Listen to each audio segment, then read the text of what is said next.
எதுவுமே பூர்த்தி செய்ய முடியவில்லை இந்த அரசால.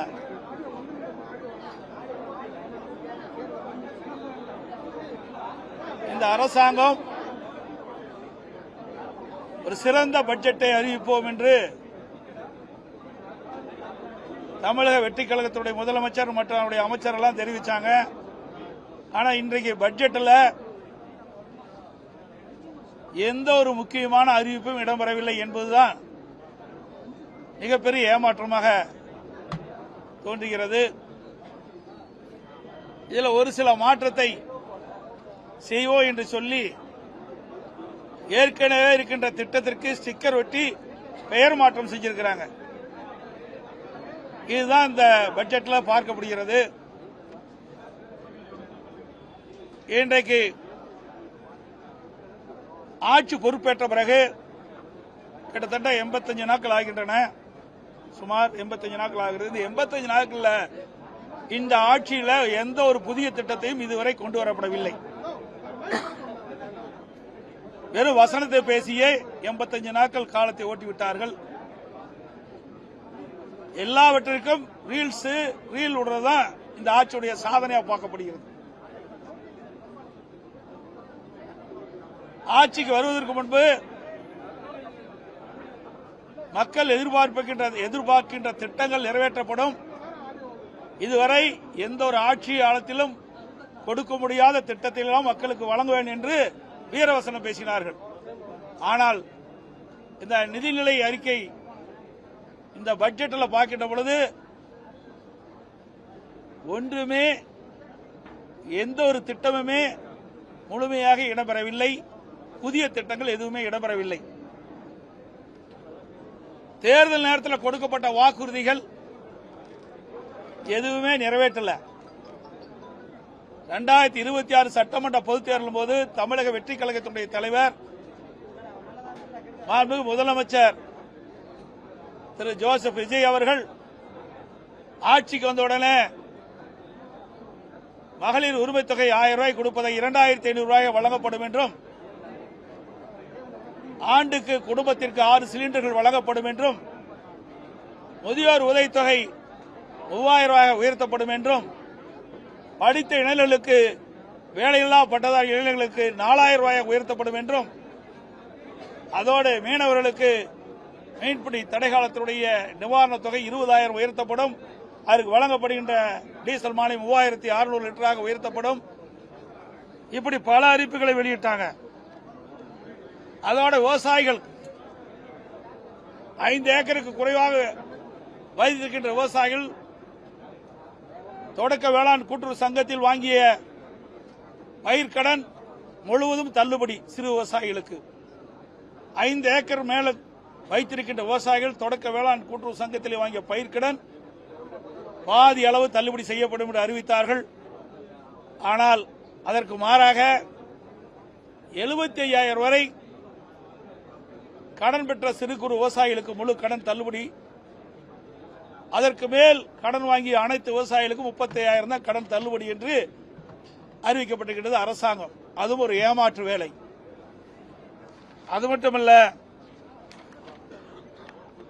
அனைத்து குடும்பங்களுக்கும் 25 லட்சம் ரூபாய் மருத்துவ காப்பீடு திட்டம் கொடுப்புன்னு சொன்னாங்க.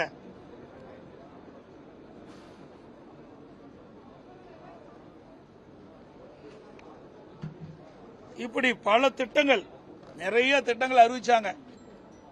ஆனா அந்த திட்டங்கள் எதுவுமே இந்த பட்ஜெட்ல இடம்பெறல. அதில் அறிவிக்கப்பட்ட கொடுக்கப்பட்ட வாக்குறுதி எதுவுமே பட்ஜெட்ல தெரிவிக்கவில்லை. புதிய திட்டமும் எதுவும் அல்ல. எல்லாம் ஏற்கனவே இருக்கின்ற திட்டத்துக்கு பெயரை மாற்றி ஸ்டிக்கர் ஒட்டி அறிவிச்சுதான் இந்த நிதிநிலையில் இருக்க பார்க்கப்படுகிறது. இன்றைக்கு வருவாய் பற்றாக்குறை சுமார் 55,785 கோடின்னு சொல்லியிருக்கிறாங்க. அதோட நிதி பற்றாக்குறை கிட்டத்தட்ட திருத்திய மதிப்பீடு 1,21,819 கோடி சொல்லியிருக்கிறாங்க. இதையெல்லாம் எப்படி சரி செய்ய போறாங்க? நிதி பற்றாக்குறை வேற இருக்குது, அதோட வருவாய் பற்றாக்குறை இருக்குது. இதையெல்லாம் சரி செய்வதற்கு இந்த அரசாங்கம் என்ன நடவடிக்கை எடுக்கப்படுகின்ற ஒரு திருத்தத்தை ஒரு விளக்கத்தை கொடுக்கல. அதற்காக ஒரு குழு அமைக்கிறேன்னு சொன்னாங்க. ஏற்கனவே இருந்த திராவிட முன்னேற்ற கழக அரசு நிதியை ஆதாரத்தை பெருக்குவதற்கும் நிதி மேலாண்மை சரி செய்வதற்கும் கடனை எல்லாம் குறைப்பதற்கும் ஒரு நிபுணர் குழு அமைக்கணும் திராவிட முன்னேற்ற கழக ஆட்சியில் அறிவிச்சாங்க. நிபுணர் குழு அமைச்சாங்க, நிபுணர்களையும் போட்டாங்க. பிறகு 5 ஆண்டுல 5 லட்சம் கோடி கடன் வாங்கினாங்க. அதே மாதிரி இந்த அரசாங்கமும் அந்த பெயரை மாத்தி என்ன பெயரு அதுக்கு ஒரு பெயரை வைச்சு நான் அது பேச பேச குறிச்சேன். நாளைக்கு முழு விளக்கத்தையும் நான் சொல்றேன். அதுக்கு ஒரு பெயர் சூட்டினாங்க. அது உங்களுக்கு நீங்க கேட்டிருப்பீங்க. அந்த அதுல 5 பேர் கொண்ட உறுப்பினர் போட்டு அவர்கள் இந்த நிதி நீரையை சரி செய்யும் சொல்றாங்க. எப்படி சரி செய்ய முடியும்? இன்றைக்கு இருக்கின்ற நிதி பற்றாக்குறை ஒரு பக்கம், அதோட ஒட்டுமொத்த கடன் பற்றாக்குறை இதுவே இருக்குது. இந்த ஒட்டுமொத்த கடன் நீங்க பாத்தீங்களா, திருத்திய மதிப்பீடுபடி 10,98,768 கோடி கடன் இருக்குது இன்றைய சூழ்நிலையில். கடந்த இந்த தமிழக வெற்றி கழக ஆட்சி அமைந்து இந்த குறுகிய காலத்தில் 20,000 கோடி கடன் வாங்கியிருக்கிறாங்க. 17,000 கோடி வருவாய் செலவு செஞ்சிருக்கிறாங்க. அப்படின்னா எப்படி ஏற்கனவே இருக்கிற கடனை திருப்பி செலுத்த முடியும்? எப்படி புதிய திட்டத்திற்கு வருமானம் இல்லாம செயல்படுத்த முடியும்? அதுக்குள்ள தக்க விளக்கமே இல்லை. ஆக இந்த அரசாங்கம் எப்பவும் போல திராவிட முன்னேற்ற கழக அரசாங்கத்தில் எப்படி வர்ண ஜோடை செய்து அதை பட்ஜெட் தாக்கல் செஞ்சாங்களோ அதே போலதான் இந்த ஒரு பட்ஜெட் என்று சொல்லி சில அறிவிப்புகளை அப்படியே ஏற்கனவே இருக்கின்ற அறிவிப்புகளை மாற்றி அறிவிச்சிருக்கிறாங்க. அவ்வளவுதான் இந்த பட்ஜெட்ல பார்க்க முடியுது. அவர்கள் 2026 சட்டமன்ற பொதுத் தேர்தலில் தமிழக வெற்றி கழகம் அறிவிக்கப்பட்ட அறிவிப்புகள் நிறைவேற்றல. இந்த 10,98,768 கோடி எப்படி கடன் அடைக்க போறீங்க? அதோட வருவாய் பற்றாக்குறை 55,785 இருக்குது. நிதி பற்றாக்குறை 1,21,819 கோடி. இதையெல்லாம் எப்படி இந்த அரசாங்கம் சரி செய்யும் என்பது அதற்கு முழுமையான விளக்கமும் இல்லை.